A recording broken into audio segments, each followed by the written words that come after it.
Sports has been a deeply entrenched part of my life since I was a kid. I took my first plane ride when I was 8 years old to join a tennis tournament in Cebu. In high school, I was on a basketball court when I got a call informing me that my father was rushed to the hospital because of his cancer. One of the issues that my wife and I had to deal with in the early years of our marriage was my regular 200 appointment with FC Barcelona in our TV room. As I grew older, sports became for me something bigger than sports. It is no longer a source of entertainment. It is no longer about the competition and the drama. NFL players, owners, and fans are now entangled in an ongoing debate on whether professional football athletes should have the freedom to show their protest against racism by not standing up during the singing of the American national anthem. No less than the President of the United States of America voiced out his displeasure against the perceived lack of respect to the American flag and what it represents. In Spain, FC Barcelona played its league game on October 1 behind closed doors as a sign of protest against the denial of its request to postpone the game. The request was lodged in the midst of Catalonia's independence referendum as it tries to split from Spain. Apart from its current collision with politics, my interest in sports has intersected with other fields. When players get traded from one team to another, fans would sometimes voice their displeasure. However, I will often hear players say that there should be no hard feelings because at the end of the day, this is business. In sports, a mass indulgence managed like a business, we often see a lot of business practices. Unlike other entities, in which we do not have real-time access to how they work as a team, sports organizations are being managed in full view of the public. Each move is scrutinized, every word spoken by a coach is dissected, and even the body movements of players are interpreted. This real-time transparency gives us then an idea of how these organizations work as a team and how they develop their players to achieve team goals. In my almost 3 decades of being a sports fan, here are some of the principles that I have tried to adopt in my corporate life. Work for a common goal despite ongoing personal feuds.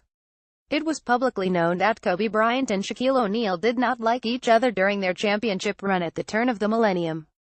The lure of winning the championship, though, trumped their mutual dislike of each other. Winning 3 straight championships despite their personal differences is a testament to their commitment to winning, which is a common goal.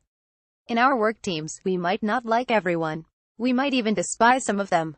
However, that should not be a hindrance to the team's success when we give our best to contribute to that goal. Don't throw anybody under the bus.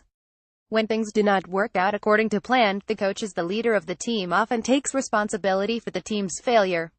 In rare moments when the coach publicly passes on the blame to the players, the pundits are often ready to criticize the coach for throwing his players under the bus. This action would sometimes have a residual effect on team chemistry.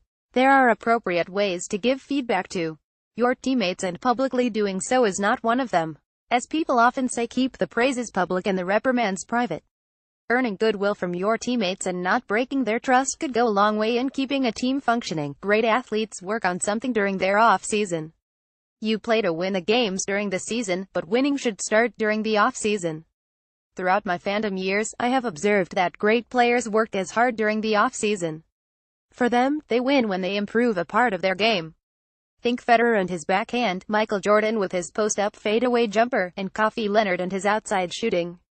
These athletes, although already possessing great talent from the very start, would always find a way to further improve their game. They do not rest on their laurels thinking that they are already great. To stay great, they always add something to their repertoire for the next season. We, in the corporate world, might not have a clear off-season similar to athletes, but we have seasons during the year when we are not as busy. Those are the times when we need to maximize and plan our own personal growth or development. Identify what those goals and areas for improvement are and intentionally work on them. That's the only way to remain at the top of our game in our respective fields. I have shed a lot of tears in my life because of sports, both as a player and as a fan. Hopefully, those tears will not be for naught.